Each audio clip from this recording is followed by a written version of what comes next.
August 5. Magkita ka muna.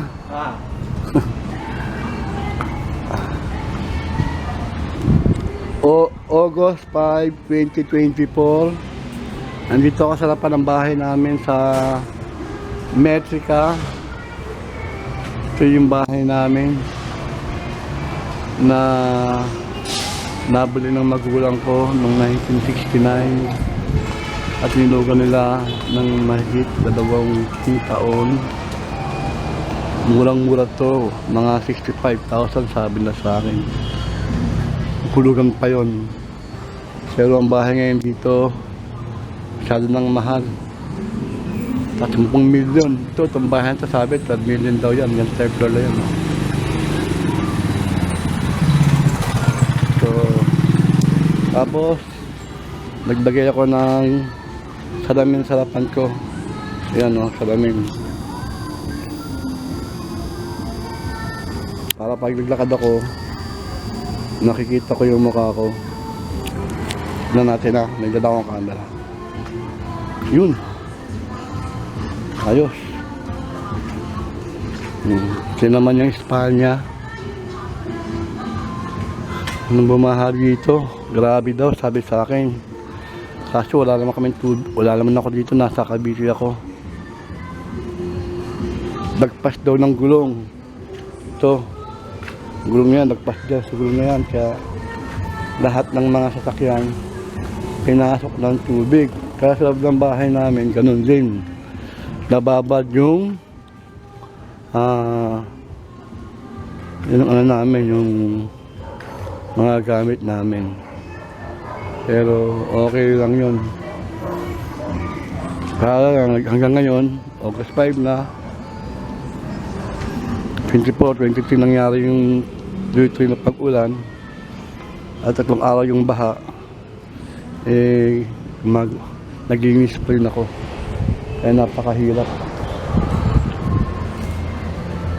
Napakahirap ng sitwasyon. Lahat na dumadaan ngayon dyan, makapatay sa salamin na yan. Bakit na yung kamukha nila?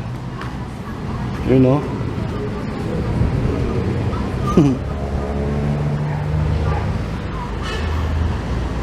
So ito ang Metrica ngayon, 2024 ng August 4. Ito yung mga bahay. Mahal ng bahay dito ngayon, dito dati mga 1980 mura pa, ngayon mahal na kasi maraming nagtatayo ng condominium bandang tapat ng UST dun sa University Belt. Ayan, gusto ko magkaroon ng maraming halaman sa paligid. So dyan ito, maraming halaman. Ako wala, yun lang halaman namin.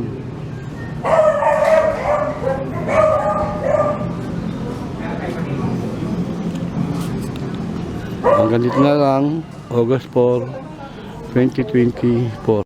This is chairman dati. This is chairman Trinidad.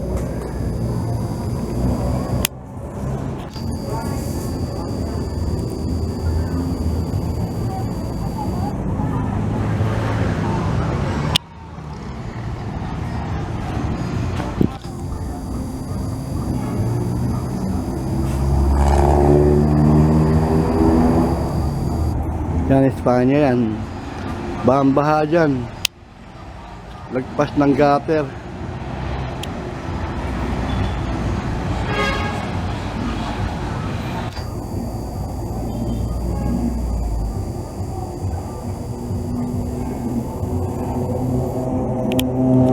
Yung sakyan mo sa yun o, sa malayo. Bubog din niya sa baha kasi lagpas ng gulong mo. Lagpas ng gulong mo.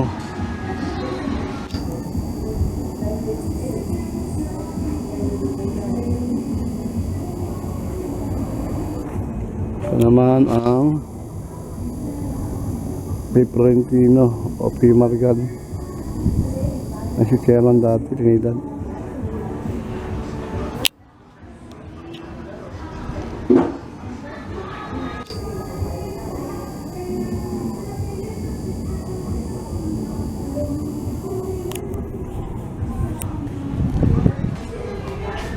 So ang situation ngayon dito sa Metrica, napakatahimik, Sunday pa naman.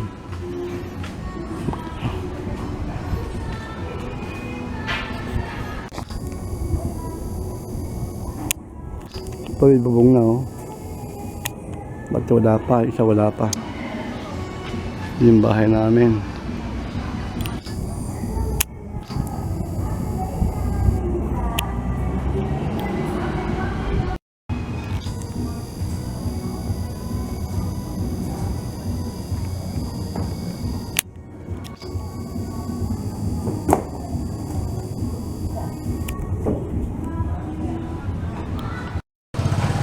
Napakawalang hiya talaga. Nawala yung salamin, no? Wala pang alas 6 eh. Kalalagay ko lang kanina dyan na wala na yung salamin. May nagnakaw. Mahuli lang kita mo. Lagay lang naman dyan, di na nakatapon yan. Usot mo. Alam na kita. Nakabatot ka eh.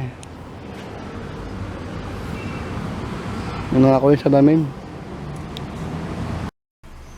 Na-break naman yung salamin ko. Pinakap ko kay May dun sa CCTV dun sa barangay. At nalaman na si Ilgay daw ang kumuha at na-break naman. Kaya asala na ako nun. Okay.